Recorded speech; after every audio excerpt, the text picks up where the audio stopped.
नमस्कार दोस्तों, इस वीडियो में हम लोग देखेंगे 2016 का सिविल का जो पेपर हुआ था सब इंजीनियर का मॉर्निंग शिफ्ट का, वो पेपर देखेंगे हम। तो इसमें पूरे टोटल हम 100 क्वेश्चन को देखेंगे। तो सबसे पहला जो क्वेश्चन था कि which type of error in one direction only and go on accumulating इन चेनिंग। अगर हिंदी में देखें तो किस प्रकार की त्रुटि केवल एक ही दिशा में होती है और श्रृंखलन में जमा होती जाती है। तो ऐसी कौन सी एरर है जो एक ही डायरेक्शन में होती है और धीरे धीरे एक्यूमुलेट होती जाती है। इसके ऑप्शन थे 4 कि cumulative error, compensating error, personal error या नेचुरल एरर। तो इसका सही आंसर जो है वो होगा वो दिया था कम्युलेटिव एरर। तो जी हाँ दोस्तों, कम्युलेटिव एरर इसका सही आंसर होगा। फिर उसके बाद जो अगला क्वेश्चन था वो था how correction of सेग is given bye. तो सेग करेक्शन किस तरीके से दिया जाता है। अगर हिंदी में देखें तो शिथिलता के लिए सुधार किसके द्वारा दिया जाता है। तो इसके 4 ऑप्शन थे और उसमें सही ऑप्शन जो होने वाला है वो है डी, यानी कि W² L² / 24/P²। उसके बाद नेक्स्ट क्वेश्चन था थर्ड कि the measurement of material for making concrete is known as. तो कॉन्क्रीट के निर्माण के लिए सामग्री के माप को किस रूप में जाना जाता है, बैचिंग, मिक्सिंग, प्लेसिंग या क्यूरिंग।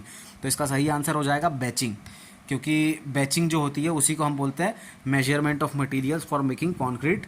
ठीक है, तो बेचिंग हो जाएगा इसका सही आंसर।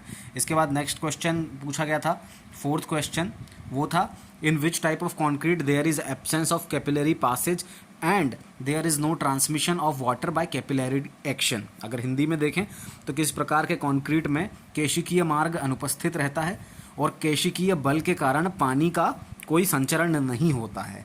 तो इसका 4 ऑप्शन थे, no fines concrete, precast concrete, lightweight concrete और प्री स्ट्रेस्ड कॉन्क्रीट।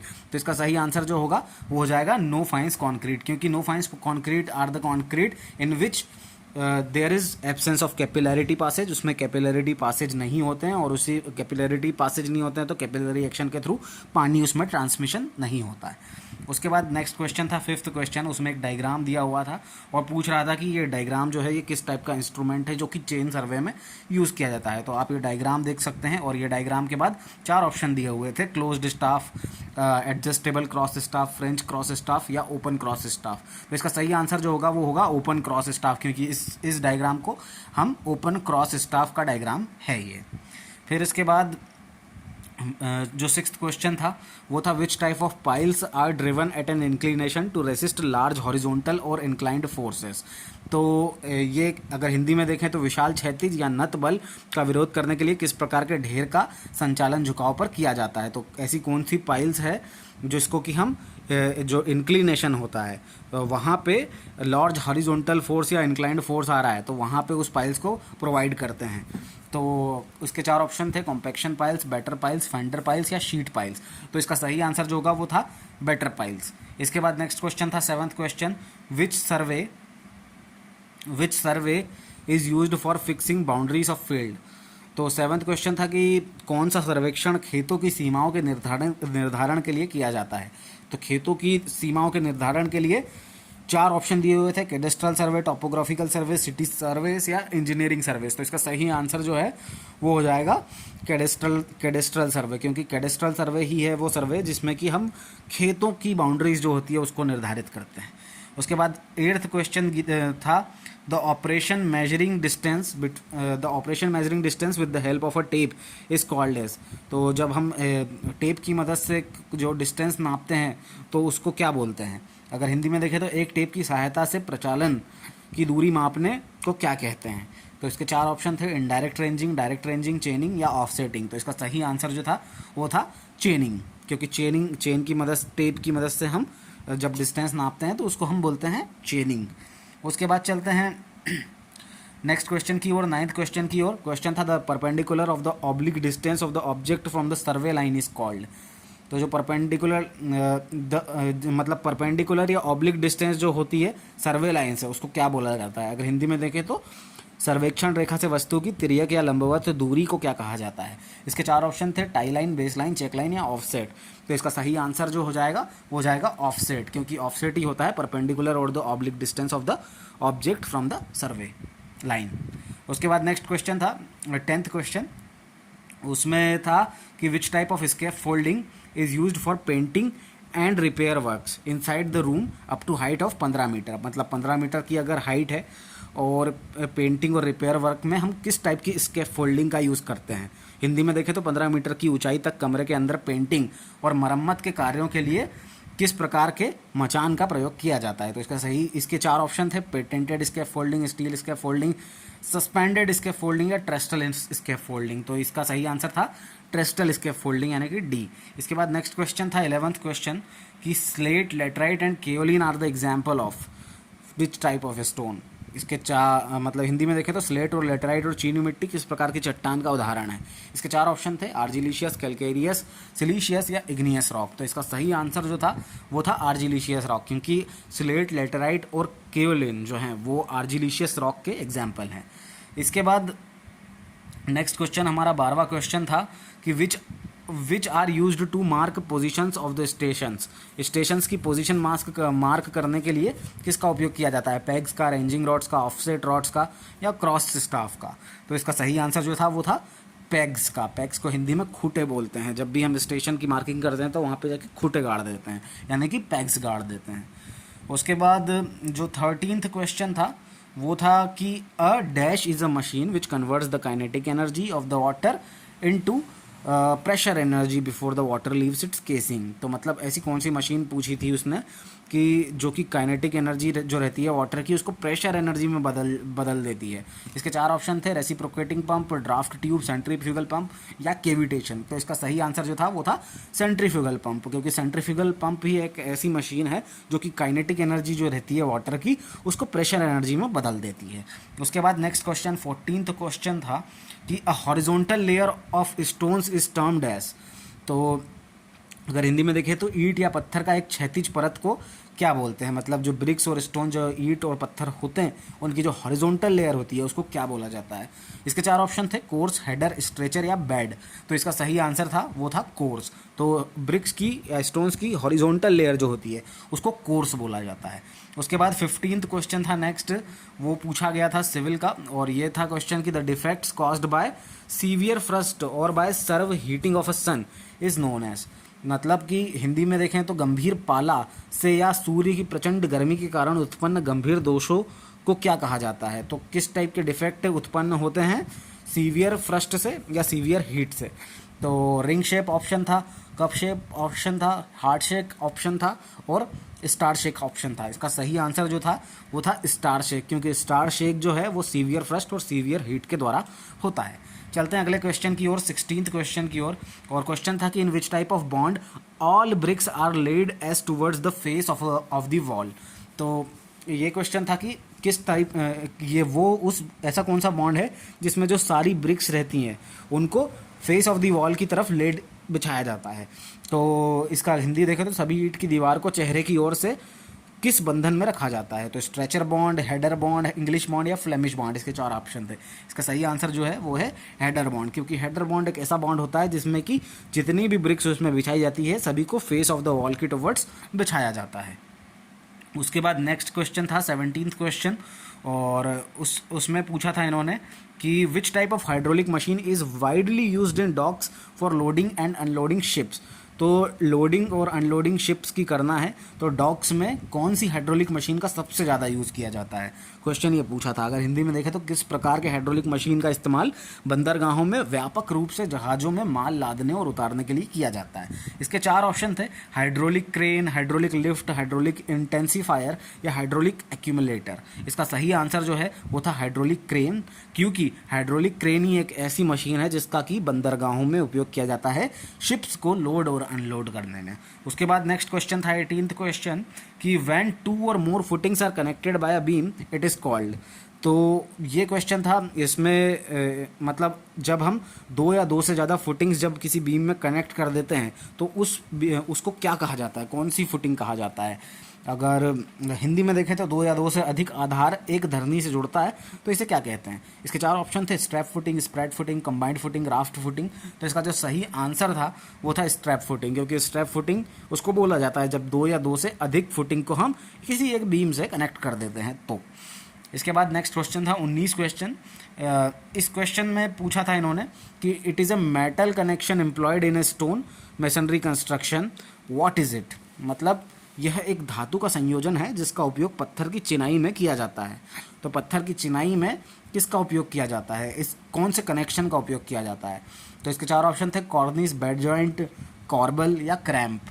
तो इसका सही आंसर जो था वो था क्रैम्प, क्योंकि क्रैम्प ही ऐसा जॉइंट है, ऐसा कनेक्शन है जिसका कि स्टोन मेसनरी कंस्ट्रक्शन यानी कि पत्थर की चिनाई में किया जाता है।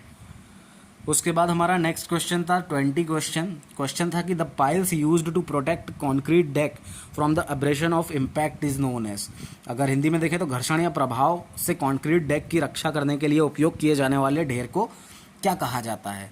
अगर इसका मतलब समझे तो ऐसा कौन सा ढेर होता है ना, जो कि एब्रेशन और इम्पैक्ट से हमको बचाता है?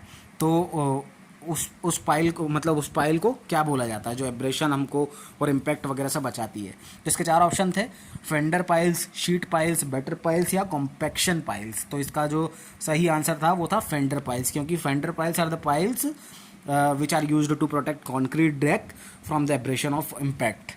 ठीक है। इसके बाद नेक्स्ट क्वेश्चन था 21 वाला, जिसमें पूछा था इन्होंने कि dash is a beam that supports the brickwork over opening of door, window and passage. तो ऐसी कौन सी बीम होती है जो कि हमारे डोर्स होते हैं, विंडो होते हैं या पासेज होते हैं, उसके ऊपर का जो ब्रिक वर्क होता है उसको वहाँ पे प्रोटेक्ट, उसको सपोर्ट करती है? तो इसके 4 ऑप्शन थे, बीम, रूफ, लिंटेल और प्लिंथ। तो इसको बोला जाता है, इसका सही आंसर है लिंटेल, क्योंकि लिंटेल एक ऐसी धरनी है जो दरवाज़ा, खिड़की और गलियारे के ऊपर खुलने वाले स्थान पर ईंट के चिनाई का समर्थन करती है।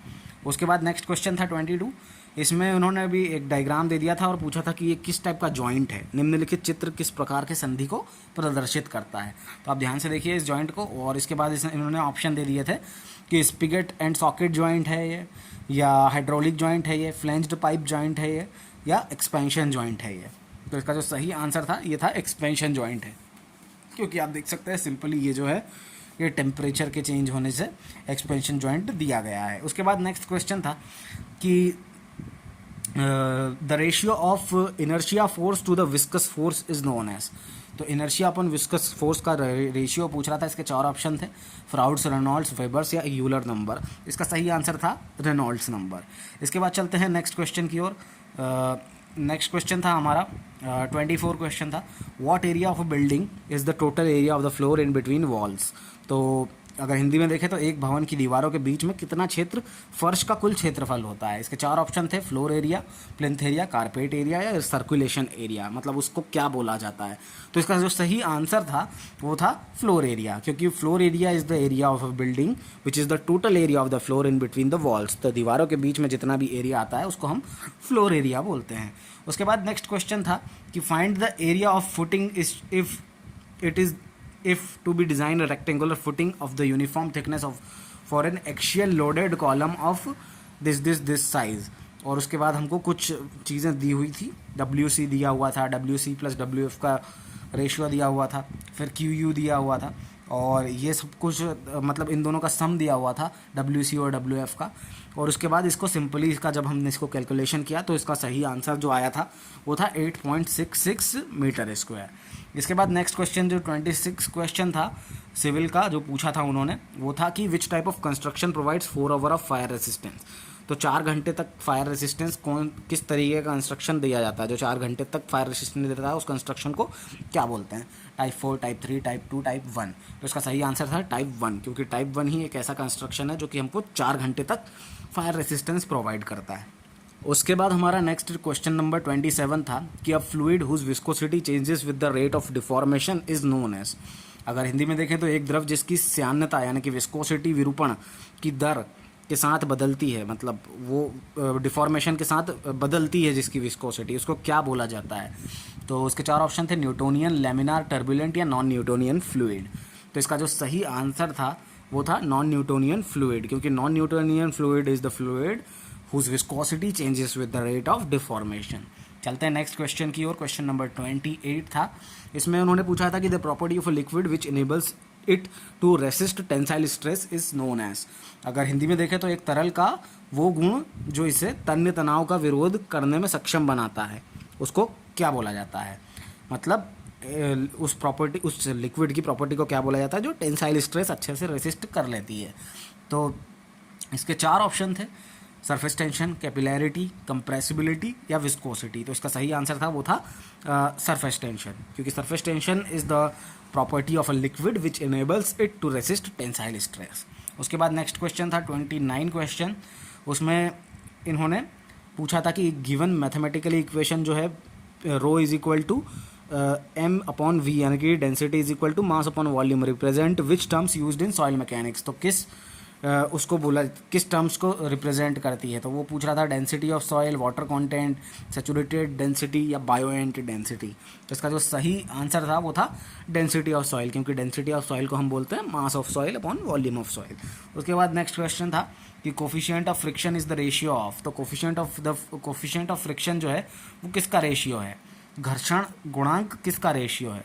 तो उसके बाद 4 ऑप्शन थे इसके कि force of friction to normal reaction between two bodies, या force of limiting friction to reaction between two bodies, या force of friction to reaction between two bodies, या force of limiting friction to normal reaction between two bodies. तो इसका जो सही answer था वो था force of limiting friction to normal reaction between two bodies.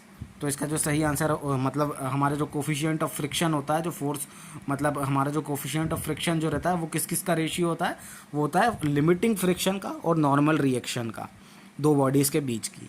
तो इसका सही आंसर ये हो जाएगा। उसके बाद नेक्स्ट क्वेश्चन था 31 question, a flow in which the quantity of a liquid flowing per second is not constant is called as।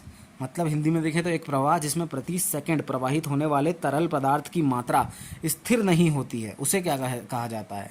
मतलब एक ऐसा फ्लो जिसमें क्वांटिटी ऑफ द लिक्विड जो फ्लो हो रहा है पर सेकंड पे वो कांस्टेंट नहीं होता है, तो उस फ्लो को बोलेंगे unsteady flow, steady flow, turbulent flow या कंप्रेसिबल फ्लो। तो इसका सही आंसर हो जाएगा अनस्टडी फ्लो बोलेंगे इसको, क्योंकि unsteady flow is the flow in which the quantity of the flow liquid flowing per second is not constant. उसके बाद नेक्स्ट क्वेश्चन पूछा था porosity of a soil mass is mathematically represented by which of the following equation. तो इसकी 4 equation दी हुई थी और porosity का फॉर्मूला पूछा था कुल मिला के उन्होंने, जो कि हम सबसे पहले पढ़ते हैं सॉइल मैकेनिक्स में पढ़ते हैं, और वो होता है कि volume of void upon total volume. That is answer B and it is the correct answer because the porosity definition is volume of void upon total volume, V upon V. Next question was, अगला question था कि it is the product of elastic stress and the area of a flowing liquid. तो elastic stress और area of a flowing liquid को क्या बोला जाता है, pressure force, elastic force, gravity force या विस्कस फोर्स। तो इसका जो सही आंसर है इलास्टिक फोर्स, क्योंकि इलास्टिक फोर्स जो होता है वो होता है product of elastic stress and area of that flowing liquid.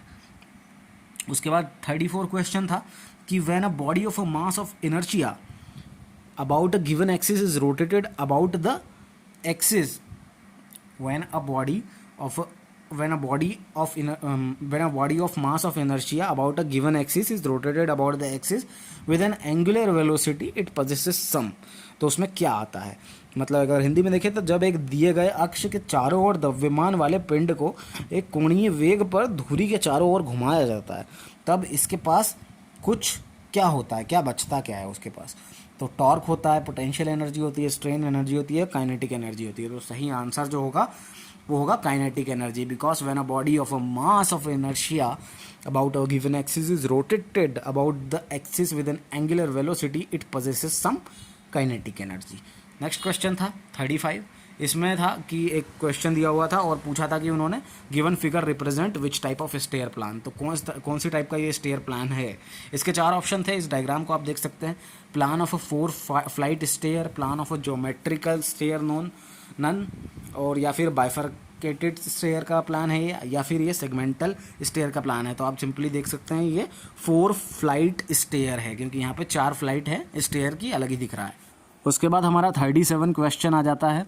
Question था कि what is defined as the maximum displacement of a body from the mean position. मतलब माध्य की स्थिति से किस पिंड के अधिकतम विस्थापन को कैसे परिभाषित किया जाता है।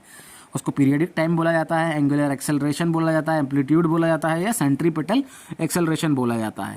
तो इसका सही आंसर जो था वो था एम्पलीट्यूड, क्योंकि amplitude is the defined as the maximum displacement of a body from the mean position. Mean position से जब किसी बॉडी की मैक्सिमम डिस्प्लेसमेंट हो जाता है तो उसको हम बोलते हैं एम्पलीट्यूड। उसके बाद नेक्स्ट क्वेश्चन था हमारा 38 क्वेश्चन था कि the run away speed of a turbine is. तो रन अवे जो स्पीड होती है टरबाइन की वो क्या होती है। इसके 4 ऑप्शन थे, the speed attained by the turbine under no load condition, the speed of the wheel when governor fails, the actual running speed at design load, या the synchronous speed of the generator. तो इसका जो सही answer था, the speed attained by the turbine when no load condition, under no load condition. तो जब बिना कोई लोड लगाए जब हमारी टरबाइन जो स्पीड अटेंड करती है उसको हम बोलते हैं टरबाइन की रन अवे स्पीड। उसके बाद हमारा नेक्स्ट क्वेश्चन था 39 क्वेश्चन। उसमें था एक न्यूमेरिकल, और न्यूमेरिकल में सिंपली हमको दिया हुआ था स्टील रॉड में स्ट्रेस दिया, वो स्टील रॉड में स्ट्रेस हमको फाइंड करना था, उसका डायामीटर दिया हुआ था, उसमें उसकी लेंथ दी हुई थी, उसका एक्शियल पुल दिया हुआ था, और सिंपली उसको कैलकुलेट करना था। तो उसका आंसर आ जाता हमारा 96.77 न्यूटन। उसके बाद नेक्स्ट क्वेश्चन था हमारा 40 क्वेश्चन। उसमें था the time required for full dissipation of pore water pressure will depend upon. तो जब फुल डिसिपेशन हो जाता है पोर वाटर प्रेशर का, वो किस पर निर्भर करता है। इसके 4 ऑप्शन थे।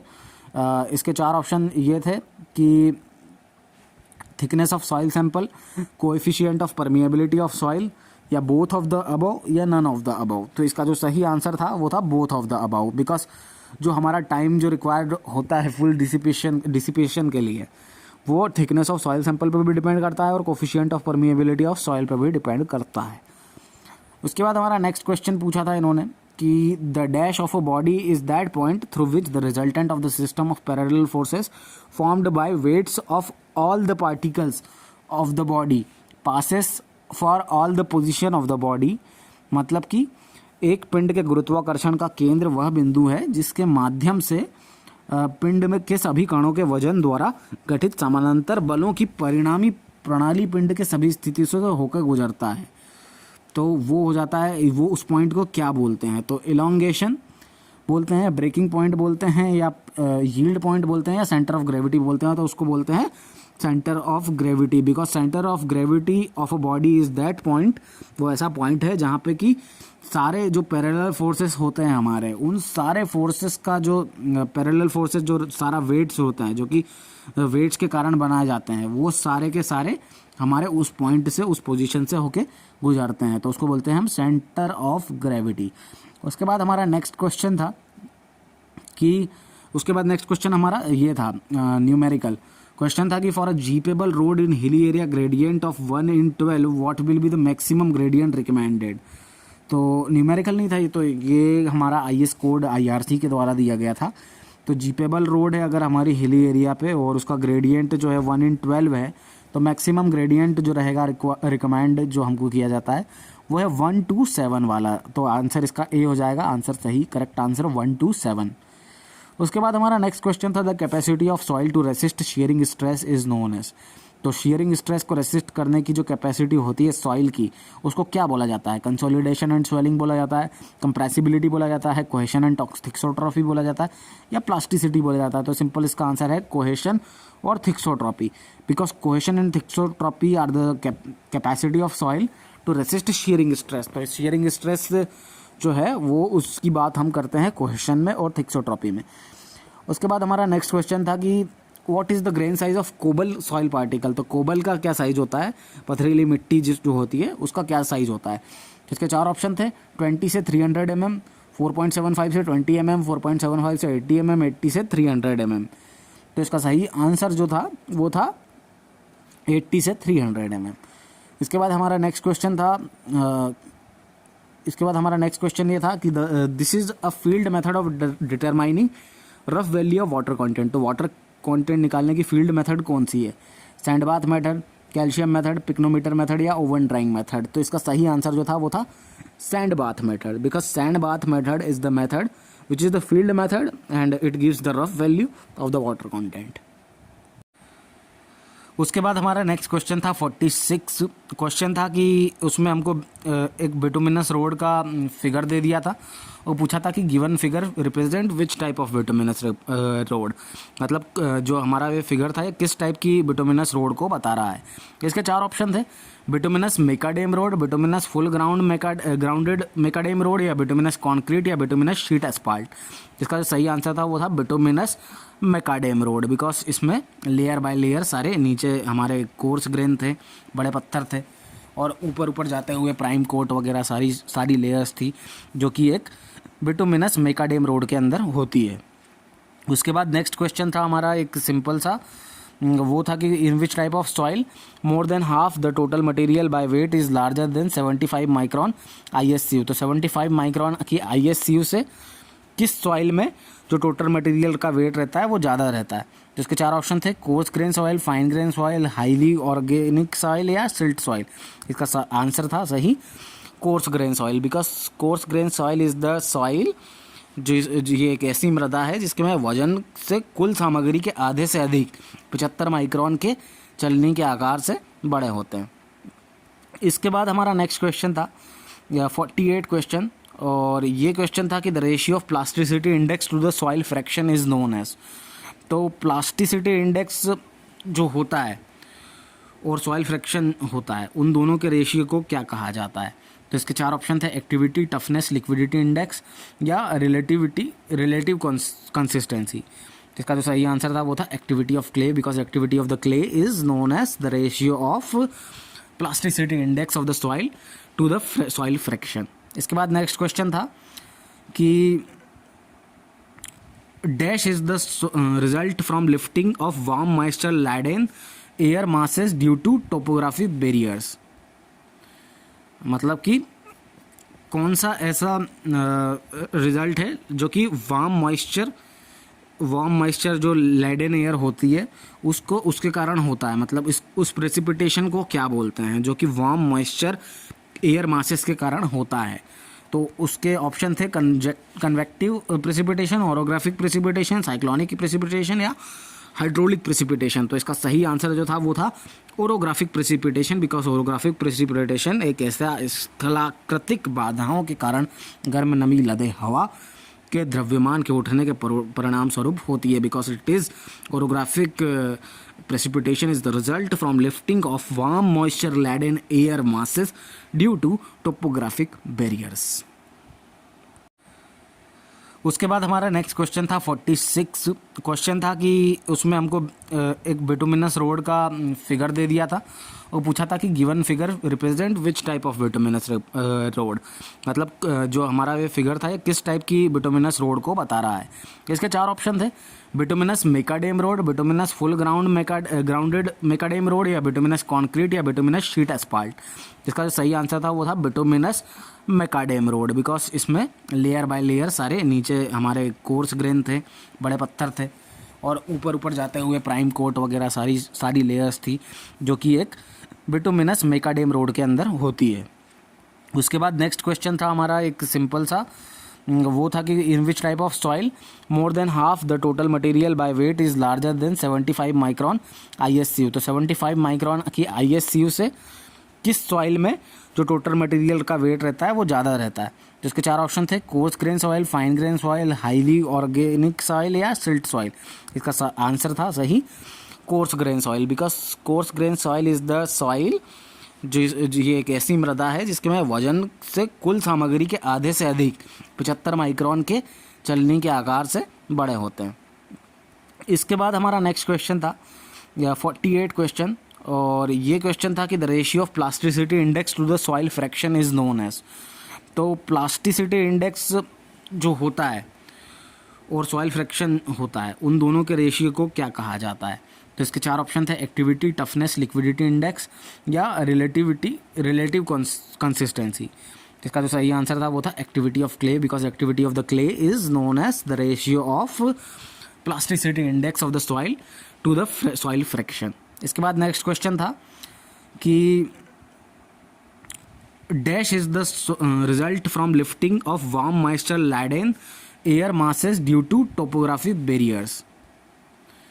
मतलब कि कौन सा ऐसा रिजल्ट है जो कि वार्म मॉइस्चर जो लैडन एयर होती है उसको उसके कारण होता है। मतलब उस प्रेसिपिटेशन को क्या बोलते हैं जो कि वार्म मॉइस्चर एयर मासेस के कारण होता है। तो उसके ऑप्शन थे convective precipitation, orographic precipitation, cyclonic precipitation या हाइड्रोलिक प्रेसिपिटेशन। तो इसका सही आंसर जो था वो था orographic precipitation, because orographic precipitation एक ऐसा स्थलाकृतिक बाधाओं के कारण गर्म नमी लदे हवा के द्रव्यमान के उठने के परिणाम स्वरूप होती है, because it is orographic precipitation is the result from lifting of warm moisture laden air masses due to topographic barriers.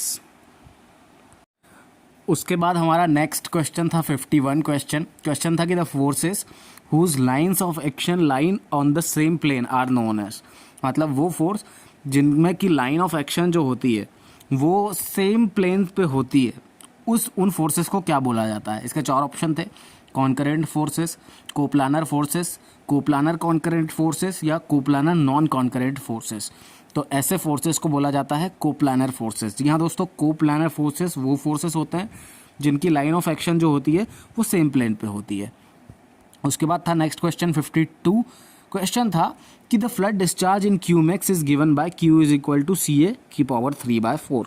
The given formula is called as, इस फॉर्मूले को क्या बोला जाता है। इसके 4 ऑप्शन थे, Fanning formula, English formula, Ryves formula या डिकन फार्मूला।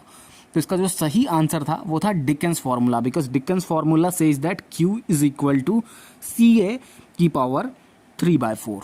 उसके बाद नेक्स्ट क्वेश्चन था 53 क्वेश्चन था कि what is used to defined the moment of inertia of a body experimentally. मतलब अगर हमको एक्सपेरिमेंटली मोमेंट ऑफ इनर्शिया निकालना है किसी बॉडी का तो किसका उपयोग करेंगे। इसके 4 ऑप्शन थे, centre of pendulum, torsional pendulum, compound pendulum या सिंपल पेंडुलम। तो इसका जो सही आंसर था वो था टॉर्शनल पेंडुलम। जी हाँ दोस्तों, टॉर्शनल पेंडुलम एक ऐसा पेंडुलम होता है जिसको कि हमको अगर किसी बॉडी का मोमेंट ऑफ इनर्शिया निकालना है एक्सपेरिमेंटली तो हम टॉर्शनल पेंडुलम का उपयोग करेंगे। इसके बाद नेक्स्ट क्वेश्चन था 54 जो कि एक न्यूमेरिकल था। इसमें प्लिंथ एरिया जो था उसको निकालना था हमको, और जो बिल्डिंग का ग्राउंड फ्लोर था वो था 220 मीटर स्क्वायर का, फर्स्ट फ्लोर जो था वो था 200 मीटर स्क्वायर का, और जो प्लॉट का एरिया था वो 20/30 मीटर का था।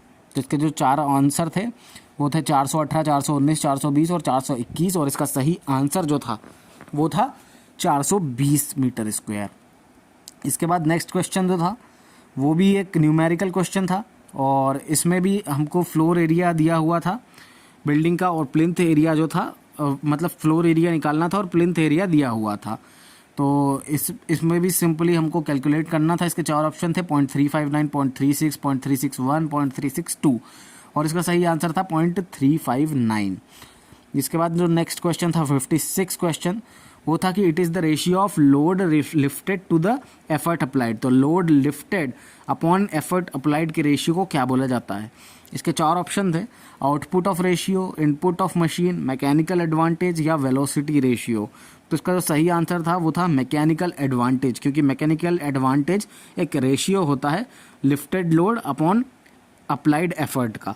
उसके बाद नेक्स्ट क्वेश्चन था 57 क्वेश्चन था कि विच of the IS code is relevant standard for mild steel plane bar type of reinforcement. तो माइल्ड स्टील की प्लेन बार अगर रिन्फोर्समेंट का उपयोग कर रहे हैं तो कौन सा कोड इससे रिलेट करता है, रिलेवेंट है। तो इसके 4 ऑप्शन थे, IS 1786, IS 1566, IS 2026 या IS 432। तो इसका सही आंसर जो था वो था IS 432। IS 432 है, वो माइल्ड स्टील की प्लेन बार से रिलेटेड रिलेवेंट स्टैंडर्ड है। उसके बाद नेक्स्ट क्वेश्चन था, क्वेश्चन नंबर 58 था कि a beam fixed at one end free at other end is known as. तो ऐसी बीम जो कि एक एंड से फिक्स है एक एंड से फ्री है उस बीम को क्या कहा जाता है। इसके 4 ऑप्शन थे, फिक्स्ड, कंटिन्यूस, कैंटिलीवर या ओवरहैंगिंग, और इसका सही आंसर जो है वो है कैंटिलीवर बीम, क्योंकि कैंटिलीवर बीम एक ऐसी बीम होती है जो कि एक एंड से फिक्स होती है एक एंड से फ्री होती है। उसके बाद नेक्स्ट क्वेश्चन था following figure represent which type of shear enforcement.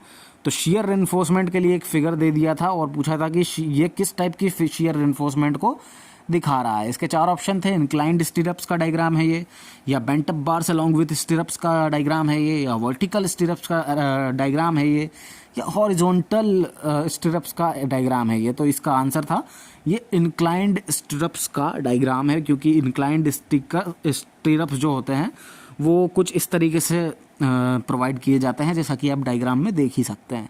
इसके बाद नेक्स्ट क्वेश्चन था 60 क्वेश्चन, और वो था कि what is defined as the ratio of ultimate tensile stress to the working और परमिसिबल स्ट्रेस। तो अल्टीमेट टेंसाइल स्ट्रेस और वर्किंग परमिसिबल स्ट्रेस, इन दोनों का रेशियो पूछा था, और पूछा था कि इस रेशियो को क्या बोला जाता है। इसके 4 ऑप्शन थे, bulk modulus, modulus of rigidity, shear modulus या फैक्टर ऑफ सेफ्टी। और इसका सही आंसर जो था वो था फैक्टर ऑफ सेफ्टी, क्योंकि फैक्टर ऑफ सेफ्टी जो होता है वो अल्टीमेट टेंसाइल स्ट्रेस और वर्किंग स्ट्रेस का रेशियो होता है। इसके बाद नेक्स्ट क्वेश्चन था क्वेश्चन नंबर 61। उसमें पूछ रहा था ये which type of sheets are used for roof covering. Roof covering में किस टाइप की शीट्स का उपयोग किया जाता है। तो इसके क्वेश्चन इसके 4 ऑप्शन दिए हुए थे, वो थे करीगेटेड शीट्स, प्लेट शीट्स, आई सेक्शंस या रिब्ड फॉर स्टील बार्स। इसका आंसर सही था, वो था करीगेटेड शीट्स, क्योंकि करीगेटेड शीट्स जो ऐसी शीट्स होती है जिनको हम रूफ कवरिंग में छत के ऊपर यूज़ करते हैं। उसके बाद नेक्स्ट क्वेश्चन जो था वो था एक न्यूमेरिकल, उसमें हमको टेंसाइल स्ट्रेस निकालना था। माइल्ड स्टील की रॉड थी जिसका डायामीटर दिया हुआ था और अल्टीमेट लोड दिया हुआ था, और इसका कैलकुलेट करके हमारा जो आंसर आना था वो था 0.03 टन। ठीक है। उसके बाद नेक्स्ट क्वेश्चन था हमारा 63 क्वेश्चन था, उसमें in which stage the mild steel material behaves as per the Hooke's law. तो ऐसे कौन से स्टेज होती है जहाँ पे माइल्ड स्टील जो रहता है माइल्ड स्टील हमारा, वो हुक्स लॉ की तरह वैलिड बिहेव करता है, हुक्स लॉ के अकॉर्डिंग बिहेव करता है। ये 4 ऑप्शन थे, elastic limit, yield point, limit of proportionality या फिर अल्टीमेट लोड पॉइंट। तो इसका सही आंसर था वो था लिमिट ऑफ प्रोपोर्शनैलिटी। तो लिमिट ऑफ प्रोपोर्शनैलिटी वो स्टेज होती है माइल्ड स्टील मटेरियल की जहाँ पे कि मटेरियल हुक्स लॉ की तरह बिहेव करता है, हुक्स लॉ के अकॉर्डिंग बिहेव करता है। इसके बाद नेक्स्ट क्वेश्चन हमारा 64 क्वेश्चन था कि what is defined as the apex of the angle formed by termination of a inclined surface at the top of a slope. मतलब ऐसी क्या चीज़ है जिसको हम इस तरीके से डिफाइन कर सकते हैं कि वो एक एंगल का एपेक्स है, जो कि इंक्लाइंड सरफेस, जो हमारी इंक्लाइंड सरफेस है उसके टॉप पे स्लोप, मतलब स्लोप का जो टॉप है वहाँ पे बना है इंक्लाइंड सरफेस के टर्मिनेशन से। तो उसको क्या बोलेंगे हम। तो उसके 4 ऑप्शन थे, वैली, रिजेस, ईव्स या पिच ऑफ द रूफ। मतलब एक ढलान के शीर्ष पर झुके सतह के समापन द्वारा निर्मित कोण के शीर्ष को किस रूप में परिभाषित किया जा सकता है। तो इसका जो सही आंसर था वो था रिज, क्योंकि ridge is defined as the apex of the angle formed by termination of the inclined surface at the top of a slope.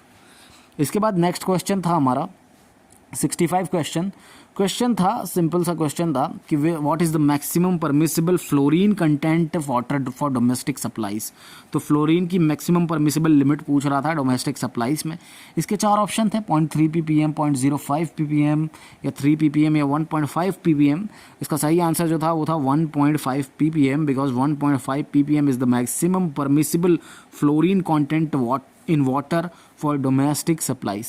And the next question was 66 question, and what इसमें पूछ रहा था 66 यानी कि 66वां question था, और इसमें ये पूछ रहा था कि what is the recommended camber for bituminous type of road. तो बिटुमिनस टाइप की अगर हमारी रोड है तो उसमें कैम्बर पूछ रहा था कि कितना रिकमेंड करता है IRC। इसके ऑप्शन थे 1 in 48 से 1 in 60, 1 in 20 से 1 in 24, 1 in 24 से 1 in 30 या 1 in 30 से 1 in 48। तो इसका जो सही आंसर था वो था 1 in 48 से 1 in 60, क्योंकि 1 in 48 से 1 in 60 is the type of camber which is recommended by the IRC for the bituminous types of road. इसके बाद नेक्स्ट क्वेश्चन था हमारा 67 क्वेश्चन, और 67 क्वेश्चन था एक न्यूमेरिकल, और इस न्यूमेरिकल में हमको यील्ड स्ट्रेस निकालना था, और माइल्ड स्टील जो रॉड थी उसका डायमीटर हमको दे दिया था, उसकी लेंथ दे दी थी, गेज लेंथ दे दी थी 70 mm। उसके बाद यील्ड लोड दे दिया था 5.5 टन, और अज्यूम करने का बोला था कि स्टील जो है वो टेंसाइल स्ट्रेंथ के लिए टेस्ट किया जा रहा है। तो इसको जब कैलकुलेट किया गया तो इसका सही आंसर जो आया था वो था 0.05 टन स्क्वायर पर mm। तो इसके बाद जो नेक्स्ट क्वेश्चन था हमारा 68 क्वेश्चन, उसमें उन्होंने वॉल्व से रिलेटेड क्वेश्चन पूछा था। FM का क्वेश्चन था कि which valve is installed on the delivery side of the pumping set in order to prevent the back flow when the pump is stop. तो जब हमारा पंप स्टॉप हो जाता है तो बैक फ्लो को रोकने के लिए हम डिलीवरी साइड पे, जो पंपिंग सेट होता है उसकी डिलीवरी साइड पे किस टाइप का वॉल्व इंस्टॉल करते हैं? इसके 4 ऑप्शन थे, sluice valve, blow off valve, check valve या प्रेशर रिलीफ वॉल्व। तो इसका सही आंसर जो था वो था चेक वॉल्व, क्योंकि check valve is the valve जब हम जिसको कि हम पंप को बंद करने पर पानी की वापस लौट कर आने वाले प्रवाह को रोकने के लिए इस वॉल्व का उपयोग करते हैं, उसको बोलते हैं हम चेक वॉल्व। उसके बाद नेक्स्ट क्वेश्चन था 69 क्वेश्चन, और ये क्वेश्चन पूछा था कि which type of gradient is normally adopted in the design of roads. तो रोड्स की अगर हम डिज़ाइन कर रहे हैं तो किस टाइप का ग्रेडियंट हम नॉर्मली अडॉप्ट करेंगे? तो इसके 4 ऑप्शन थे, exception gradient, floating gradient, average gradient या रूलिंग ग्रेडियंट। इसका जो सही आंसर था वो था रूलिंग ग्रेडियंट, क्योंकि रूलिंग ग्रेडियंट एक ऐसा ग्रेडियंट होता है जिसको कि हम नॉर्मली अडॉप्ट करते हैं अगर हम रोड की डिज़ाइन कर रहे हैं तो। इसके बाद नेक्स्ट क्वेश्चन था क्वेश्चन नंबर 70। क्वेश्चन नंबर 70 ये बोल रहा था हमको कि the ratio of weight of a water to the weight of solid is called as. मतलब उसने एक रेशियो पूछा था हमको और पूछा था कि वेट ऑफ वाटर और वेट ऑफ सॉलिड के रेशियो को क्या बोला जाता है।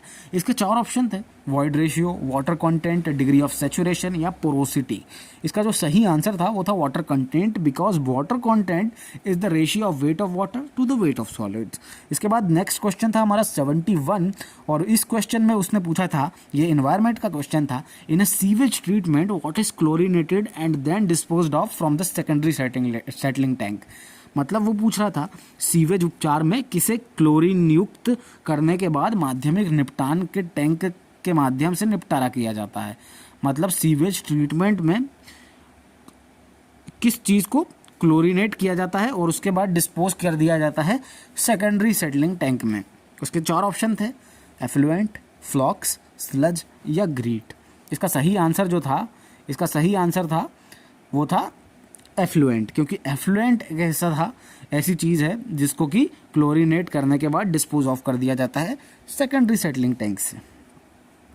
उसके बाद नेक्स्ट क्वेश्चन था कि द रेशियो ऑफ कल्टिवेटेड, ये हमारा इरिगेशन का क्वेश्चन था कि the ratio of cultivated land for a particular crop to the load total culturable command area is called is. तो एक और रेशियो पूछा था इन्होंने कि कल्टिवेटेड लैंड जो होती है किसी भी पर्टिकुलर क्रॉप के लिए, उसका रेशियो अपॉन जो टोटल कल्चरेबल कमांड एरिया रहता है उसका रेशियो, इन दोनों का रेशियो क्या कहलाता है?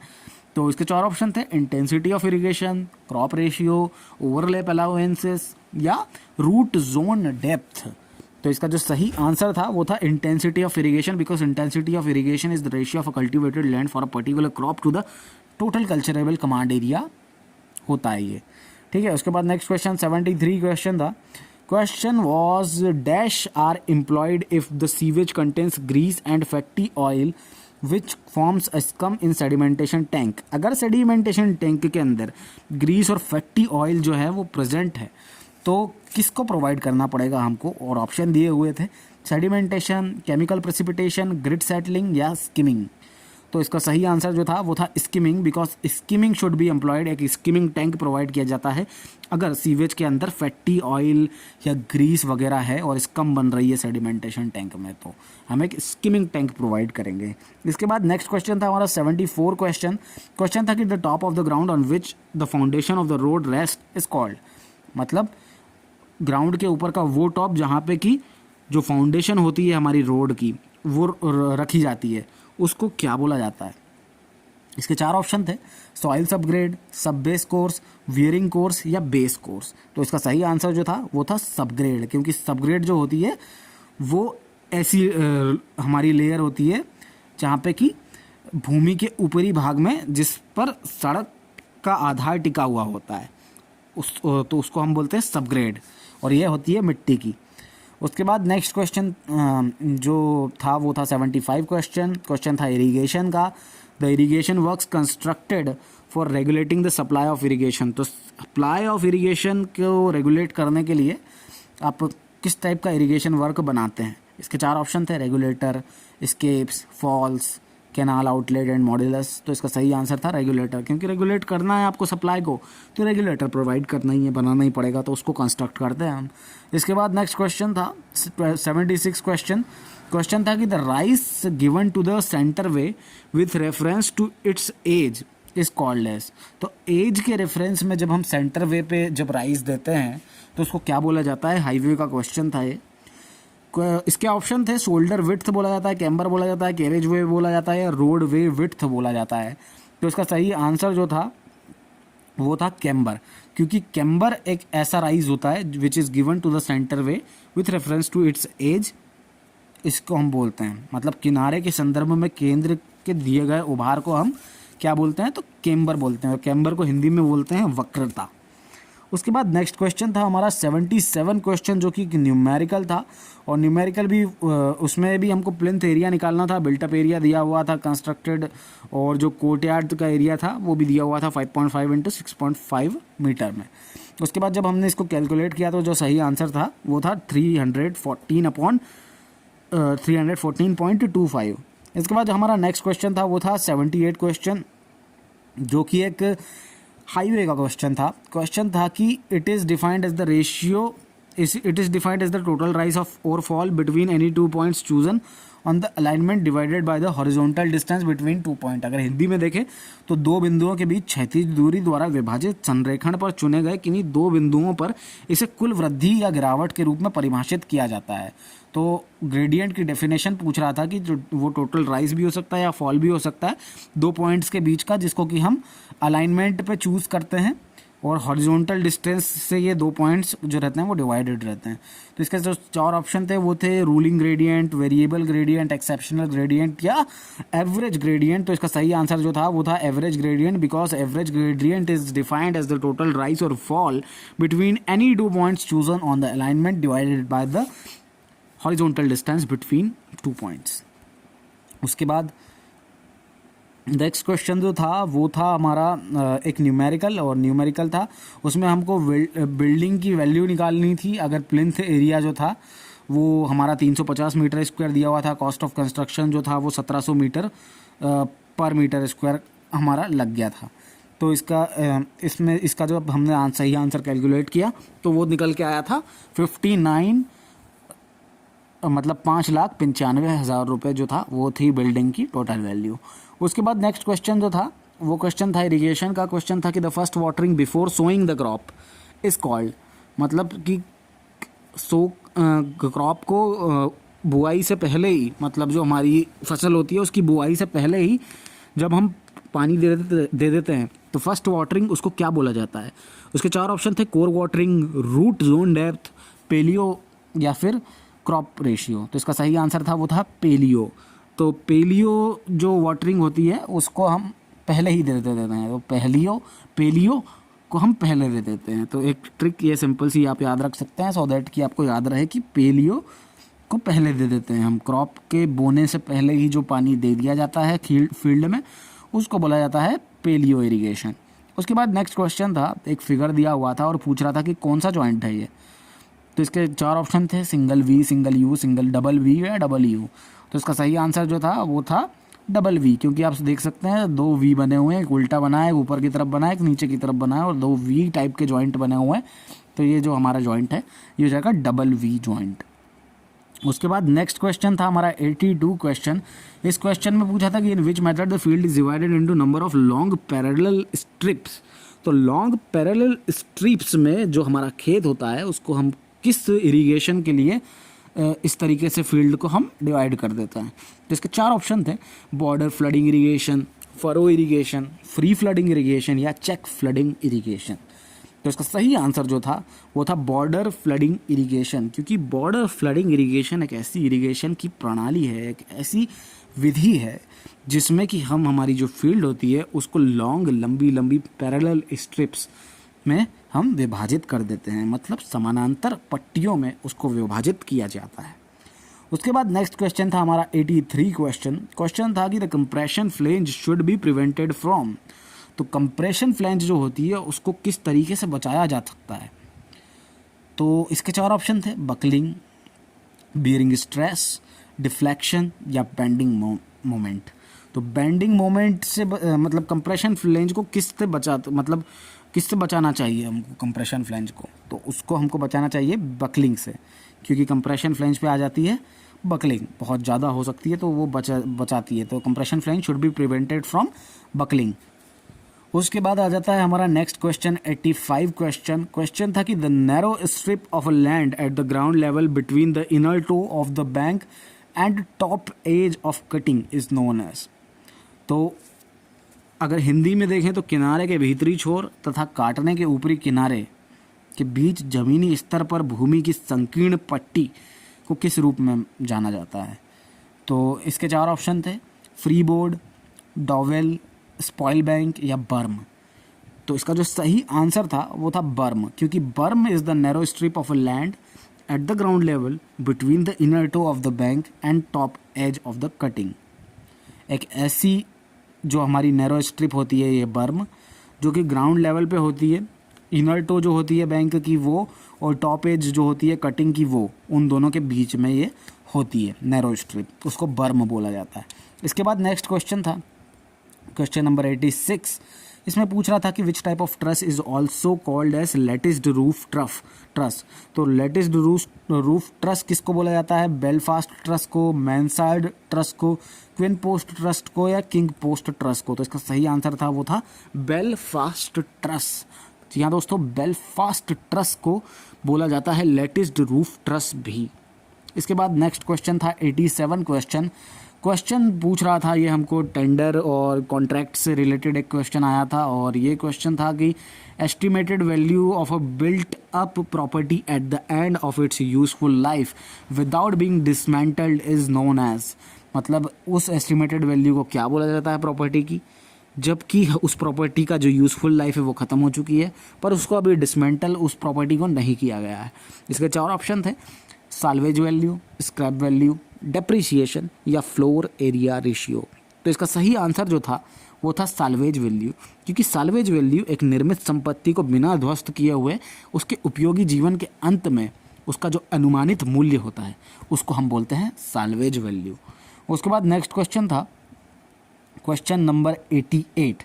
क्वेश्चन था कि which test is used to determine the resistance to the passage of light through the water.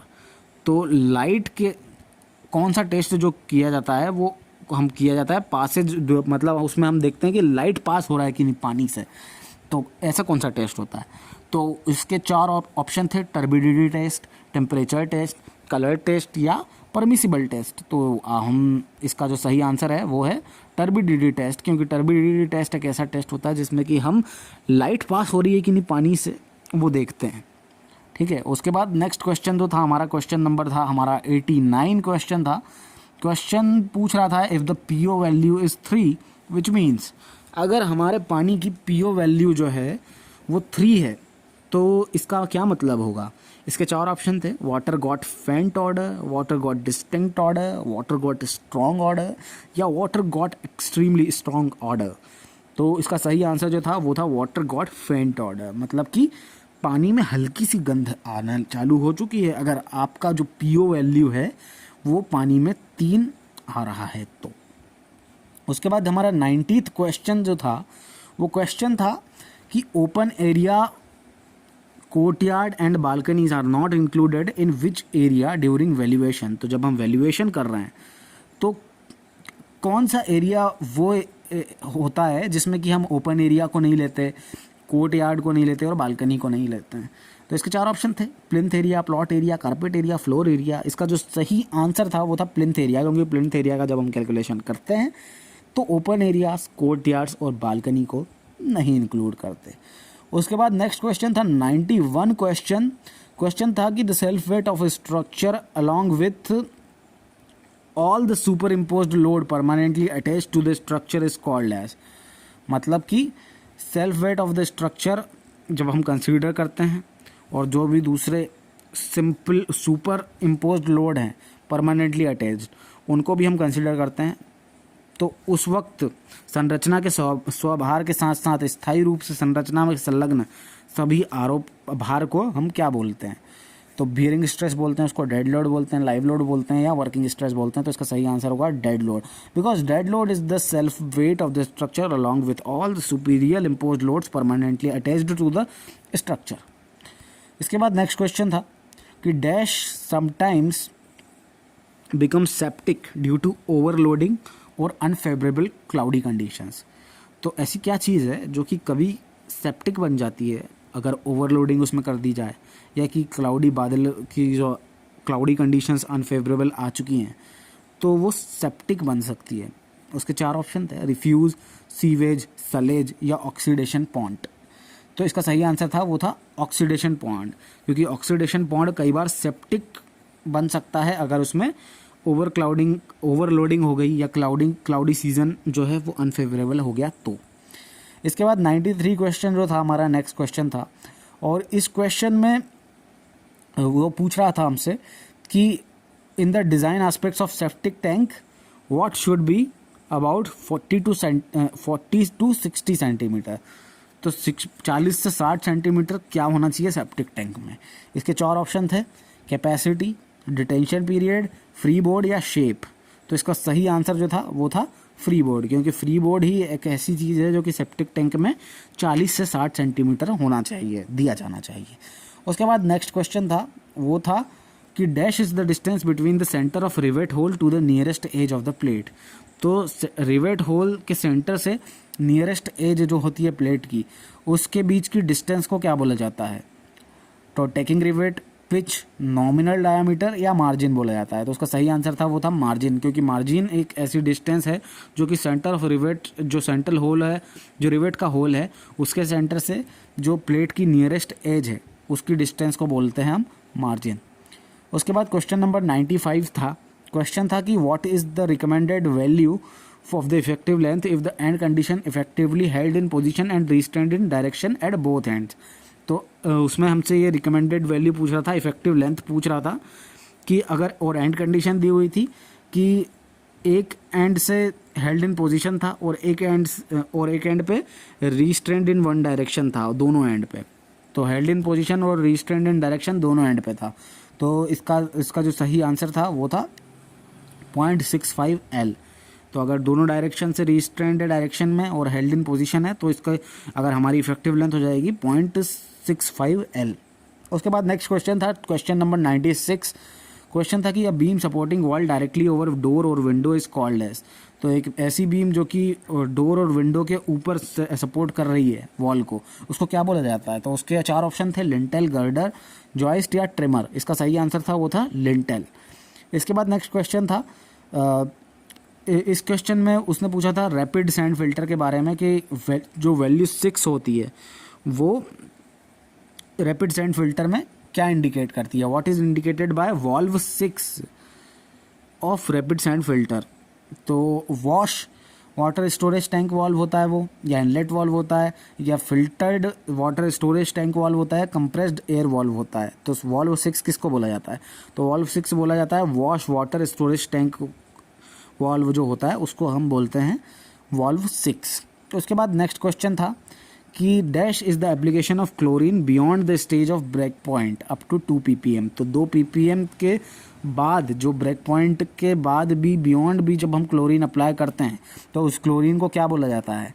इसके 4 ऑप्शन थे, super chlorination, break point chlorination, या डबल क्लोरीनेशन या प्लेन क्लोरीनेशन। तो इसका सही आंसर था सुपर क्लोरीनेशन, क्योंकि सुपर क्लोरीनेशन वो क्लोरीनेशन होता है जब हम ब्रेक पॉइंट के बियॉन्ड जब हम क्लोरीन को अप्लाई करते हैं।